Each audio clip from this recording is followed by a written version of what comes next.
ప్రతి ఉద్యమం వెనుక ముఖ్య ఉద్దేశం ఏముంటుందంటే మన బాధను లేదా మన సమస్యను అటు ప్రభుత్వానికి ఇటు సామాన్య ప్రజలకి తెలవాలి.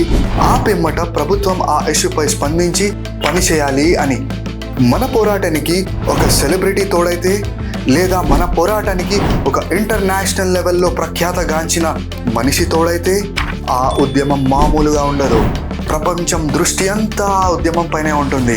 ఏం జరుగుతుంది, ఏం నిర్ణయాలు తీసుకున్నారు, ప్రభుత్వం ఎలా స్పందిస్తోంది, ఉద్యమం సక్సెస్ అవుతుందా లేదా వగైరా వగైరా ప్రశ్నలకు జవాబుగా న్యూస్ ఆర్టికల్స్ ప్రపంచమంతా మారుమ్రోగుతాయి. ఆ అటెన్షన్ చూసి ప్రభుత్వం సానుకూలంగా స్పందించే అవకాశం ఎక్కువగా ఉంటుంది. అలానే ఆ ఉద్యమం సక్సెస్ అయ్యే ఛాన్సెస్ కూడా చాలా ఎక్కువ ఉంటాయి.